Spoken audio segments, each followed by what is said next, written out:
फिर से एक अनुग्रहित दिन दान में देने वाले परमेश्वर को महिमा देते हुए आप सभी का वचन की सेवा में प्रभु यीशु के नाम से स्वागत करते हैं। आज हम इफिसियों 5वें अध्याय के 16वें और 19वें वाक्य से मनन करेंगे, जो ये कहता है, अवसर को बहुमूल्य समझो क्योंकि दिन बुरे हैं। 19वां वाक्य, आपस में भजन और स्तुति गान और आत्मिक गीत गाया करो और अपने अपने मन में प्रभु के सामने गाते और कीर्तन करते रहो। आज हम इस अनुग्रहित वचन में से दिन बुरे हैं, हृदय को संभालने पाए विषय में मनन करेंगे। यह समय बुरा है, इसलिए इस समय हमें क्या करना चाहिए, इसके बारे में हमने पिछले कुछ दिनों एक एक करके मनन किया था। इस बुरे समय में हम हमारे मन को संभाले। हम जो परमेश्वर के लिए गाते हैं, आराधना करते हैं, परमेश्वर के नाम से जो दूसरों के लिए करते हैं, परमेश्वर के लिए जो हम करते हैं, सब पूर्ण हृदय से करें। ऐसा परमेश्वर हमसे चाहता है। बुरे समय की विशेषता यह है कि लोग एक दूसरे के लिए मन में घृणा रखते हैं और सिर्फ शब्दों में प्रेम दिखाते हैं, मन में श्राप रखते हैं और सिर्फ शब्दों में चिंता और कोमलता दिखाते हैं, मन में शैतान को रखते हैं और शब्दों में परमेश्वर की महिमा करते हैं। यह सब हम बुरे समय में देख रहे हैं। इसलिए वचन में परमेश्वर इस प्रकार कहते हैं, हे पुत्र पुत्री, तुम्हारे हृदय को मुझे समर्पित करो। पहला पत्रस 3 अध्याय के 3 और 4 वाक्य में इस प्रकार लिखा है, तुम्हारा श्रृंगार दिखावटी ना हो, अर्थात बाल गूंथना, सोने के गहने या भांति भांति के कपड़े पहनना, वरन तुम्हारा छिपा हुआ और गुप्त मनुष्यत्व नम्रता और मन की दीनता अविनाशी सजावट से सुसज्जित रहे, क्योंकि परमेश्वर की दृष्टि में इसका मूल्य बड़ा है। हाँ प्रियो, परमेश्वर के लिए मूल्यवान आपका बाहरी सौंदर्य नहीं है, आपका हृदय का सौंदर्य है। अंदरूनी सुंदरता परमेश्वर के लिए ज्यादा महत्व रखती है। क्या है यह अंदरूनी सुंदरता? अंदरूनी सुंदरता का अंत नहीं है, यह अनंत है। यह उम्र के साथ घटती नहीं है, यह हृदय में छिपा एक गुप्त मनुष्य है।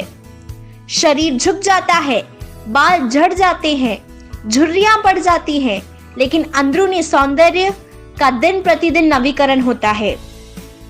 यदि आप चारों ओर देखें तो ये समझ सकते हैं कि आज मनुष्य बाहरी सुंदरता को बढ़ाने में लगे हुए हैं। बाहरी सुंदरता को बढ़ाने की चीजों का व्यापार और विज्ञापन दिन प्रतिदिन तेजी से बढ़ रहा है।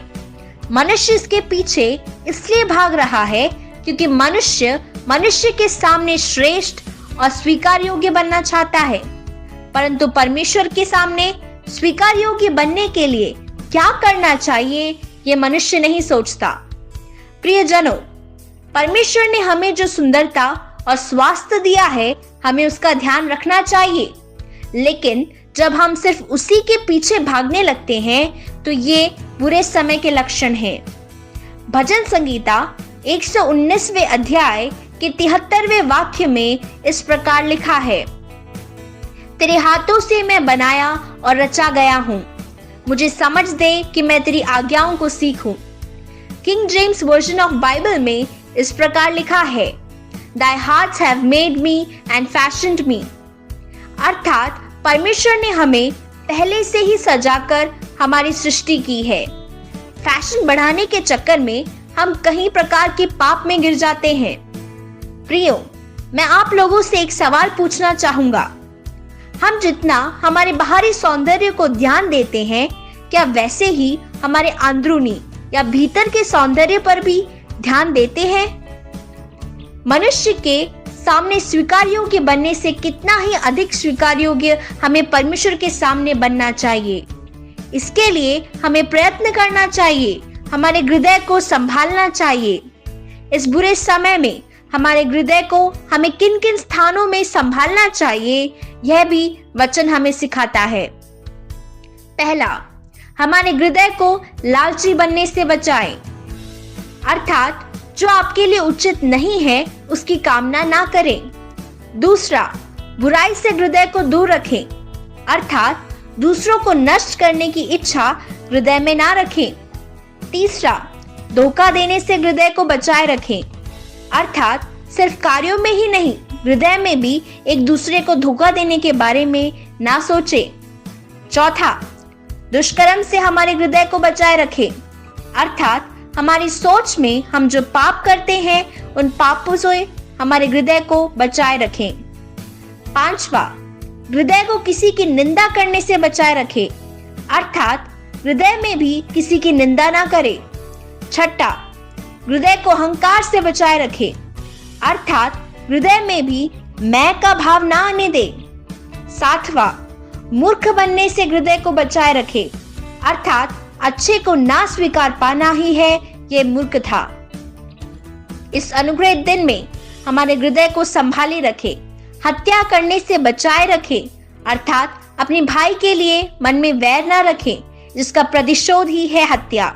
इस अनुग्रहित दिन में खुद को परमेश्वर को समर्पित करते हुए हमारे हृदय को परमेश्वर को देने पाए। ये बुरा समय है, लेकिन इस समय में भी परमेश्वर हमारे हृदय में वास करने पाए।